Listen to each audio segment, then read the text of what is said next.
सगळी मुलं एका फ्रेम मध्ये घेणं, सर हा काय टास्क होता? एवढी सगळी मुलं फ्रेम मध्ये घेणं, त्यांना शिवाय सागर सरांच्या कोरिओग्राफीवर शूट करणं.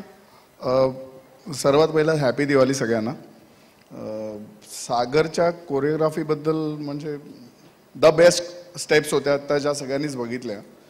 आणि मुलांबरोबर काम करणं खरं तर डिफिकल्ट होतं मला, पण पोरांनी चांगलं काम केलं. म्हणजे त्याच्या टीमनी, त्याच्या रादर सागरच्या असिस्टंट टीमनी, रादर आम्हाला मनोजने खूप चांगला सपोर्ट केला, जे ह्या फिल्मचे डिरेक्टर आहेत.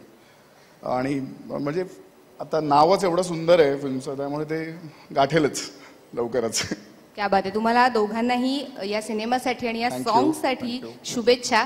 या सॉन्गचे जे संगीतकार आहेत शैलेंद्र बर्वे, मला वाटतं ते ऑन द वे आहेत, येतील थोड्या वेळात. तर यात तुम्हाला तिघांनाही खूप साऱ्या शुभेच्छा. Please have a seat. या सिनेमाचं आणखीन एक वैशिष्ट्य मित्रांनो तुम्हाला सांगायचंय. ऑस्कर विजेते सिनेमाच्या निमित्ताने तुम्ही डिरेक्टरियल डेब्यू करताय. या सिनेमाचे डिरेक्टर तुम्ही आहात. मी जसं मगाशी म्हटलं की कमर्शियल किंवा मसालापट किंवा एखादा विनोदी सिनेमा बनवण्याच्या मागे खरं तर प्रोड्युसर्स असतात किंवा ती पहिली संधी असू शकते. अशा वेळेला एक ग्रामीण पार्श्वभूमी असलेला, याशिवाय शिक्षणासारखा एक ज्वलंत प्रश्न घेऊन एखादा सिनेमा मांडणं ही तितकीशी सोपी गोष्ट नाही. हा विचार करणंच मुळात एक टास्क आहे, मोठा एक मोठं चॅलेंज आहे. तर ही सुरुवात कशी झाली होती, ही प्रोसेस कशी होती?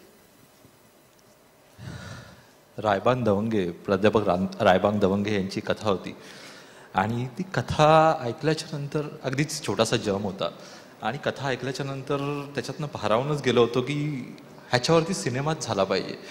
आणि एक होतं की त्यातलं जे कॅरेक्टर होतं वच्छीचं, ते शिक्षणासाठी धडपडते आणि असे आज समाजात कितीतरी वच्छी आहेत की ज्यांना शिक्षण मिळत नाही आहे आणि ते कुठेतरी एक समाजापुढे समाजाचं चित्र मांडणं गरजेचं होतं. म्हणून हा विषय निवडला. बेसिकली पहिलाच विषय आणि पहिलाच डेब्यू फिल्म अशा धाडसी विषयावर करणं, पण त्याच्यासाठी एक सपोर्ट लागतो. तो म्हणजे इथे बसलेले माझे निर्माते आहेत, त्यांची पण पहिली निर्मिती आणि माझा पण डेब्यूट, हा योगायोग म्हणता येईल.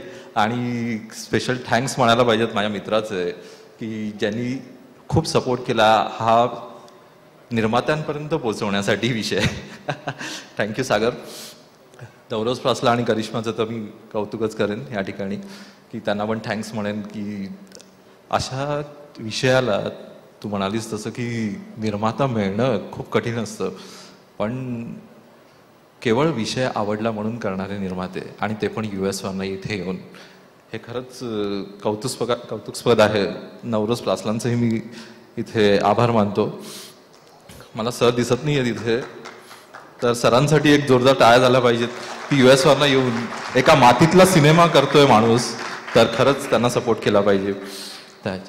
तुम्ही जसं मगाशी म्हणाल की बरेच योग या निमित्ताने जुळून आले. आणखीन एक महत्त्वाचा योग म्हणजे जसं मी मगाशी म्हटलं की ऑस्कर विनर रसूल सर आणि नॅशनल अवॉर्ड विनिंग आपले सगळ्यांचेच अभिनेते लाडके उपेंद्र लिमये, तर अशी बरीच गणितं खूप छानशी तुमच्या सिनेमात जमून आलेली आहे. तर हे कास्टिंग जे आहे, उपेंद्र सर असू देत, मनोज सर असू देत, तर हे डोक्यात कसं काय आलं? सिनेमा लिहितानाच तसं होतंच. म्हणजे उपेंद्रला मी नंतर म्हणालो होतो की तुझ्याशिवाय हा रोल कोणीच करू शकत नाही.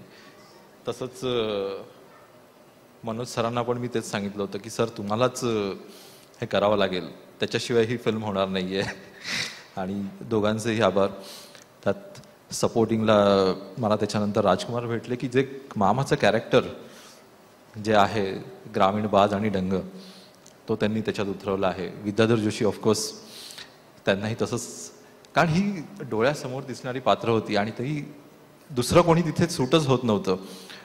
आणि ऑफकोर्स कांचन पण आहेच त्याच्यात, संभाजी तांगडे आहेत बेसिकली. आणि वच्छीचं ऑडिशन तर जालन्यामध्ये झालेलं होतं की वच्छी मिळतच नव्हती आम्हाला की कशी.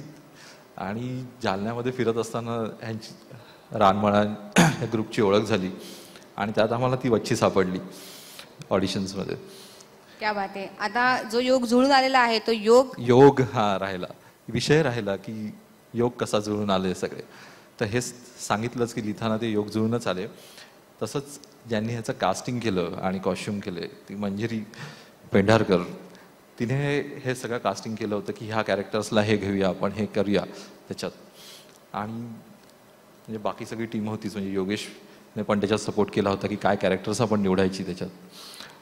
तर हे सगळं टीमवर्क असतं आणि बेसिकली ती टीमच खूप छान होती की अगदी निर्मात्यापासूनच सगळ्यांचं इनपुट्स जे लागतं की छोट्या छोट्या गोष्टींसाठी, आणि प्रत्येकजण ते इनपुट देत होतं आणि 100% देत होतं. त्याचमुळे मला वाटतं की ते सगळंच गोष्टी जुळून आल्या.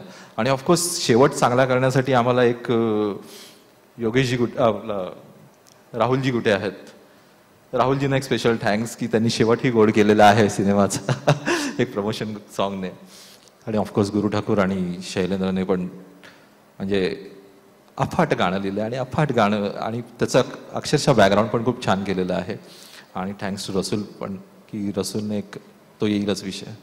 मगाशी सांगायचं खरं तर राहून गेलं, जे गाणं आपण इथे पाहिलं ते गुरु ठाकूर यांनी लिहिलेलं आहे. शैलेंद्र बर्वे यांनी ते संगीतबद्ध केलंय आणि कोरिओग्राफर आणि DOP यांना आपण भेटलोच.